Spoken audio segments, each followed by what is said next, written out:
Thank you. We have our next round. We have the candidates for Ward 4 that are present, and we will be asking them questions. They will each have 3 minutes to introduce themselves, then 3 minutes to answer each of the questions. When we get to the audience questions, you will have 1 minute to answer each question. And we're going to alternate back and forth.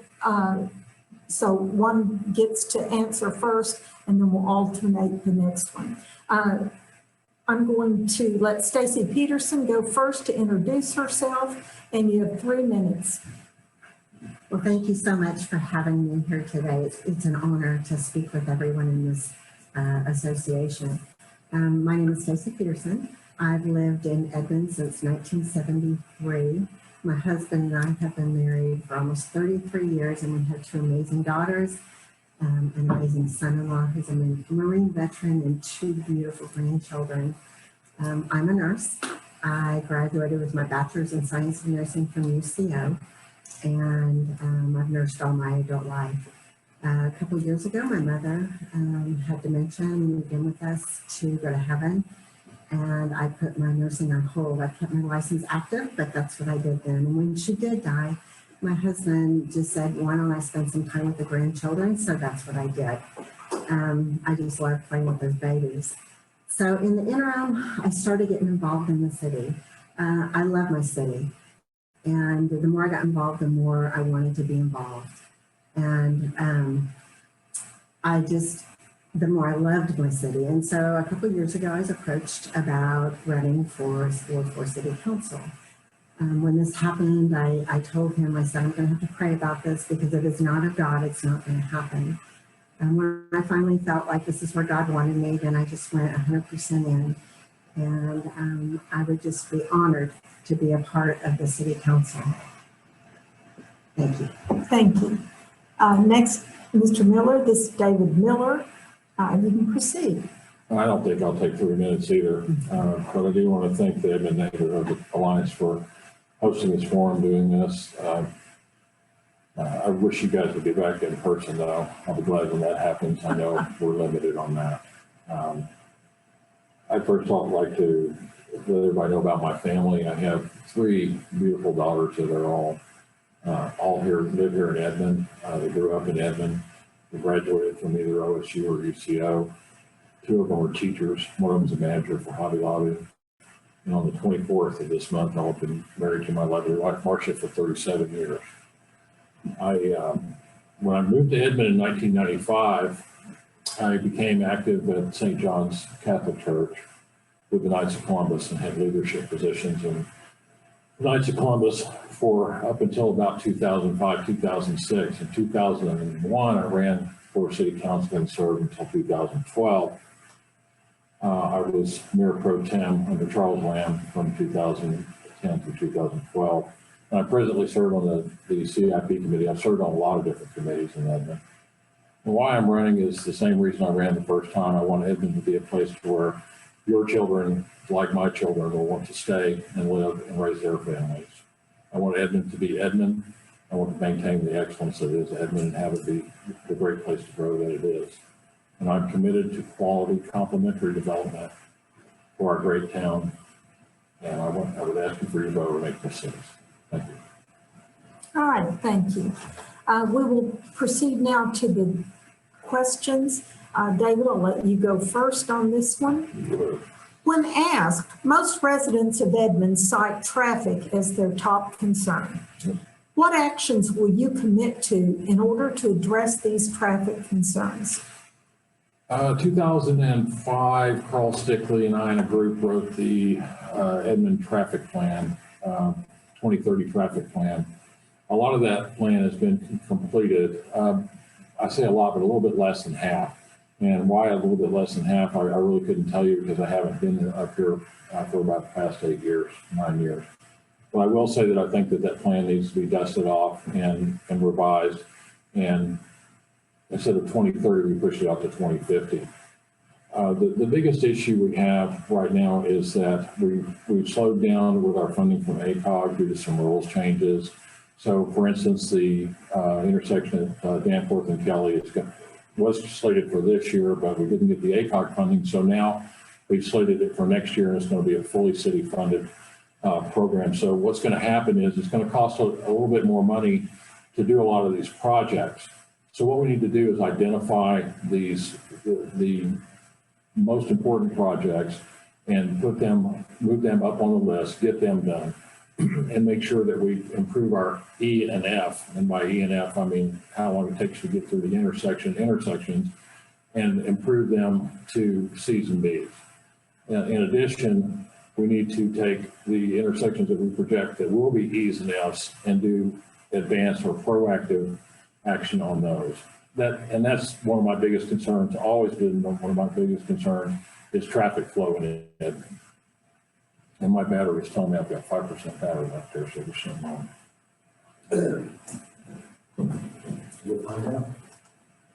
Are you done, David? I'm done, thank All you. right, thank you. Stacy?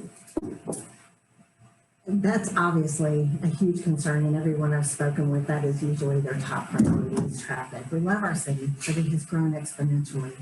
The first thing, I would continue to support the rollout of the ITS system, the traffic system with the lights, and hopefully get those synced and help the movement of traffic go better.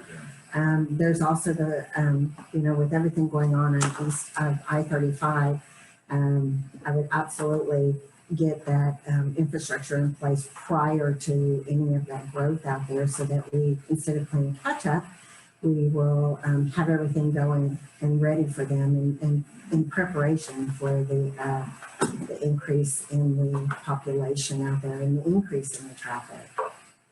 All right, thank you. My next question, and Stacy, you'll go first on this one. There are currently approximately 8,000 apartment units in the city of Edmond and over 11,000 in the Edmond School District. Currently, there are plans to add an additional 2,400 apartment units in various places here in Edmond. What do you think is the impact of adding these additional apartment units to the city, to the nearby neighborhoods, and to the school district? And what things should be considered before they are approved? This too has been a hot.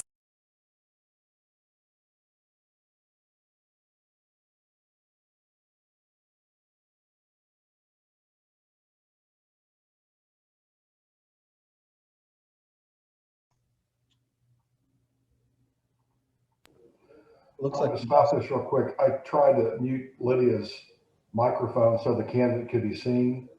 And unfortunately that took Stacy's audio off. So yeah. Mark, could you unmute? Okay. Yeah, we didn't get any of Stacy's answers. So Stacy. Okay, I'm sorry. Okay. It popped up as that we were muted. So Stacy, I'm sorry, you'll have to start over. Okay, no worries. Like I just said, this is also a huge issue with everybody I've been speaking with. And when I asked them what is their number one issue about our apartment complexes, if you could only name one thing that you would like resolved, they say traffic. And they're worried that the traffic is not only increase the traffic in Edmond, but it's going to increase it in their neighborhoods and safety for their children playing.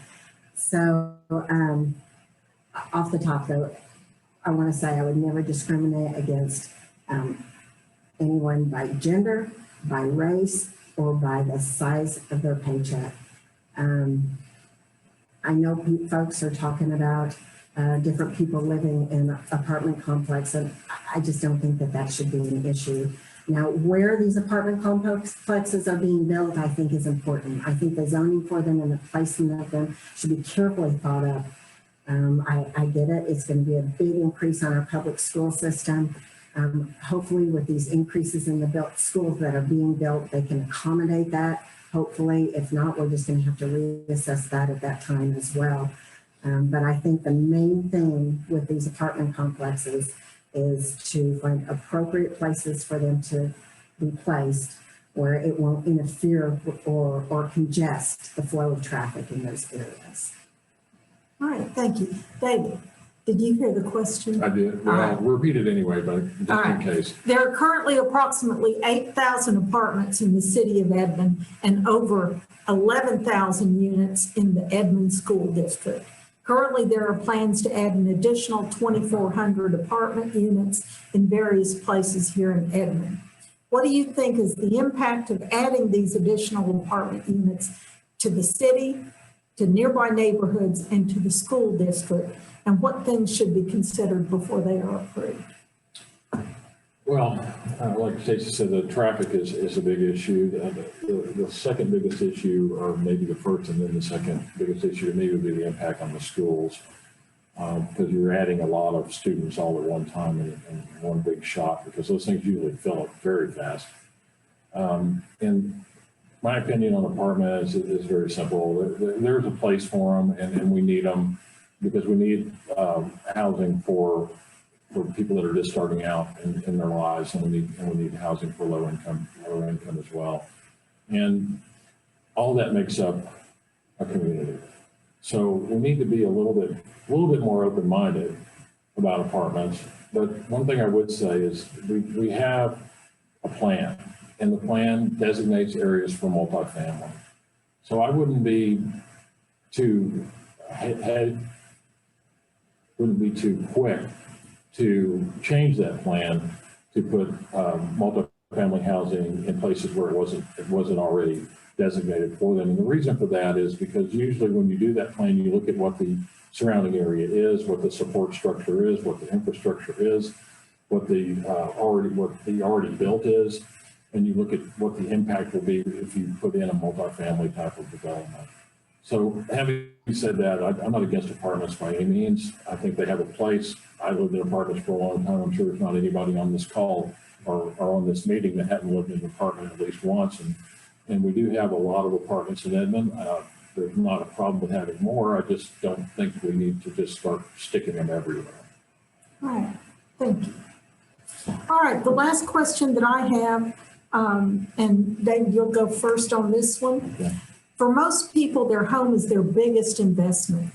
What are the top 3 things that you commit to doing to protect residents and neighborhoods if you're elected? Well, a guy wiser than me once told me that the only thing that hurts your property values are intense industry being built close there, non-complimentary residential, and the lack of amenities. So what I would do is we need to look at the traffic. That, of course, that's always an issue, the traffic flow in and around our neighborhoods, making sure people can get in and out. But they need to have amenities, parks, recreation areas. They need to have shopping nearby, not right up next to them, but nearby. And make sure that we don't load things up next to them that actually takes down the value of their property. And that can be done just by good planning, making sure we're paying attention to what we're doing and following the plan that we have.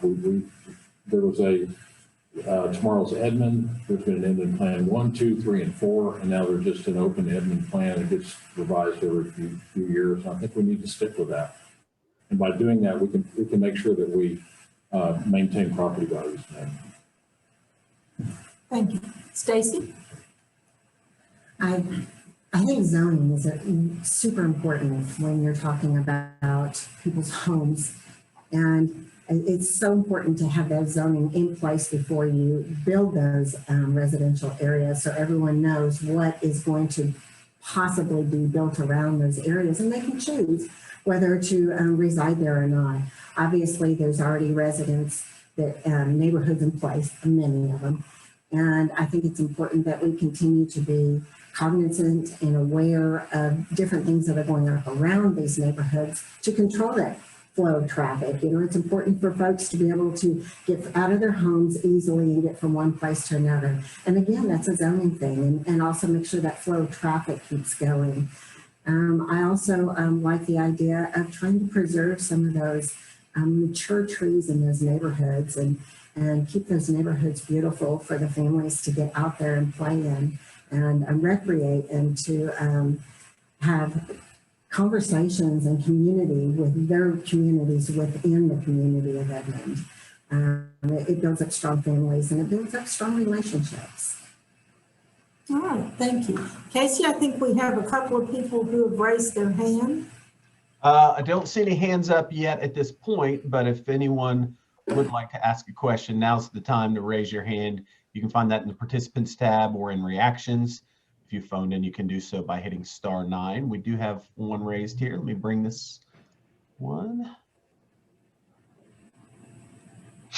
Go ahead, Mr. Thomas. Thank you, Mr. Moore. I would have the same question for these two candidates. And again, I'd let Lydia identify who's to go first. But clear today, everyone loves Edmond. Everyone respects our zoning and realizes traffic's a big issue. And all candidates seem to be concerned about these important issues. But I would like to know, from each candidate, what would you say are the three primary areas in which your platforms diverge? We've heard a lot about important topics, but I haven't really heard what the differences are, and I'd like to know more. All right, thank you. Stacy, I'll let you go first. The question is, what are the three things that really make your positions different from your opponent? Well, my platform has been the same from day one, and that's sustainable economic development for this city. Make sure that things are put in place before we grow, because we're going to grow, and the city needs to grow to keep thriving. Also, I support small and local businesses. I always will. That's the backbone of our city, free market. That's what we promote. That's what we want to preserve, and that's what we want to protect. And then on my third thing, I've always supported our fire and police department and the individual liberties of all of our business owners and all of our families. I don't know if that's different from David. I think we're very similar in that. I guess I could also add on, my one thing is I just have passion for this city. I have passion for the people in this city. All right, thank you. David. Again, I don't think our platforms are that different. The only, we were asked what differentiated us at one time, and the only thing I could come up with was I was older than she was. So, and that's the only thing I can repeat, other than the fact that I do have almost 12 years experience up here. And I do have a record that you can go back and look at. You can look at the previous minutes from when I was on council, see how I voted. And if you like that, then vote for me. If you don't, well, we can talk about it. My biggest issues have always been traffic and infrastructure. I've always been, for 40 years, I was in small business. So I'm also a very, very adamant small business advocate. I served on the EEDA board. So that ought to tell you something. I did that the entire time I was on the council. I too am very passionate about Edmond. I've always been passionate about Edmond because this is where I live. This is where my family is, and I want to keep them here, like I said earlier. So I don't think there's a whole lot of difference other than the way we might approach the job. All right, thank you. Casey, anyone else? Yes, we got one more here. Get it unmuted. Go ahead. Okay, thank you. This discussion has to do with the CityLink buses. Now, we all want to do something about traffic, of course. Right now, the CityLink bus goes Monday through Friday downtown to take care of us people that work down there. And Monday through Saturday, it goes around pretty much West Edmond. What do you think you'll do to expand, or should you expand, the CityLink bus? All right, thank you. David, I'll let you go first on this one. Well, people that know me know that was one of my babies when I was on the council. So I would like to expand it out to the east side, at least out to I-35 and the hospital complexes and shopping out there, and then eventually out to Lake Arcadia. I'm a huge supporter of CityLink. I think the budget right now, I believe, is $3.5 million a year. A lot of that's with grants. I really think we need to look at expanding it and getting more, even run it later hours, and then also expand it out to at least out east I-35, because we've built so much out there since we first envisioned this system. As far as the link down to Oklahoma City, some people that know me know that we moved the company I work for moved our offices to Oklahoma City. So I've ridden CityLink down there a couple of times myself, and it's always full when I go down early in the morning. Not so much in the afternoon because I usually leave around 3:30 or 4 in the afternoon to come back, so there's not that many people on it. But I see it and I endorse it. All right, thank you. Stacy? I too, again, David and I are very similar. I very much support the CityLink system. When I was in leadership Edmond, we got to drive around on it. We visited with the people who ran it, some of the bus drivers. It's just a great thing.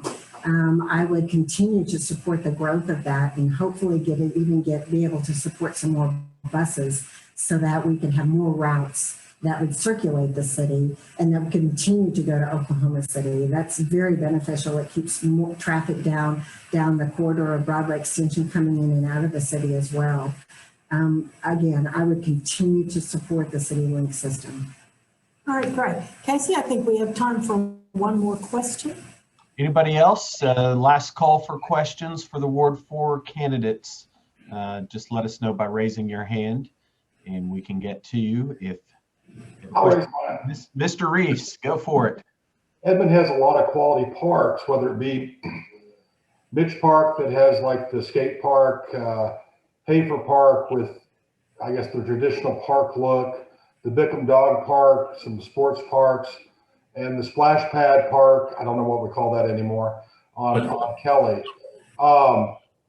Do we have enough parks? Do we have enough parks in East Edmond? And if there's a need for a park, whether it be duplicate or not, where should we expand in the area of parks? Stacey, I'll let you go first. Parks are near and dear to me. My stepdad was a big part of Edmond city government and a big part of parks and recreation. I love our parks. I love getting our folks out of town. And again, it's community. I'm not out of town, out of their homes, and it's community. And I do think that we need parks in the east side of Edmond. We need to start planning for those and getting those zoned. Where they go, I don't know, but that needs to be looked into. And we have so many wonderful amenities. And even speaking with people, one of the like the third most important thing is their parks here in Edmond and what they want in them. So I think we should continue to visit with the residents and see what they want entailed in their parks rather than just what we think they want. Thank you. David? Well, I've always been a huge supporter of parks. When I was on council, we bought and built Bickham Redken. We bought Highway 66. We did a lot of the expansion at Mitch with the MAC and the aquatic center. So I'm a huge supporter of parks. If you remember, one of the first questions was asked about property values, and one of the things I said was parks and amenities, and then close by too. So yes, I am a huge supporter of parks, Tim. I really think that we need to. When we have developers come in and present their plats and for their housing developments, kind of talk to them then about what are you doing for internal parks or private parks within your subdivision, because a lot of that happens in Edmond. If you go to a lot of the older developments, there are parks within those subdivisions, and I'd like to see more splash pads too, because my grandkids like to go there too. Tim. All right, thank you. That's about all the time we have. I'm going to I have one follow-up. What about, this is for both of y'all, real quick, another dog park? Sure, absolutely. Why not? Get those people out of their homes with their dogs. Sure. Absolutely. So it's a yes on dog parks. To be honest with you, if I can, and I think Stacy would agree, Highway 66 Park has got a lot of land, and some of that land can't be developed to use for anything other than something like that. So maybe we should look at that. All right, great. All right, I'm going to give each of you about 30 seconds, 45 seconds to kind of wrap up and say anything you want the people viewing to know about this. David, I'll let you go first. Wow, real quick. Just thank you again. I plan on moving Edward forward, not stalling. We need to get moving. We've got a lot of things on our plate that we need to get off of the coin of phrase my grandfather used to use, off the snide, and get it in going. I want to increase a lot of the youth and female involvement and a lot of the boards and commissions. When I was first elected, Sandra Napi asked me about that prior to the election, and she and I kind of worked together with Charles Lamb to make sure a lot of that happened. I would ask you to participate in the campaign of your choice. Help either one of us out. I'd rather have you help me out. And if you want, and one thing I'd like to close with, if you ask my daughters the three things I taught them, and the three things that I always live by is integrity, faith, and family. And that's what I stand for. And I'd ask for your vote on April 6th. Thank you. Stacy? Thank you again for having me. It's truly an honor to speak in front of all of you. Something that I've said and I'll continue to say, when I visit with my granddaughter, she asks me, Gaga, why are you doing this? And I said, because I have passion for my city. I've told her so many times, honey, you need to be passionate about something. And when you are passionate about it, get involved. And that's exactly what I'm doing. I love my city. It's a great city. There's so many things in the works. I want to be a part of keeping those things on track. And I want to be a part of keeping this a great place to grow your business with your family. I just love Edmond, and I just want to continue to be a part of its growth. All right, thank you to the Ward 3 candidates. Four. Sorry, it's been a long Young. morning. To the Ward 4 candidates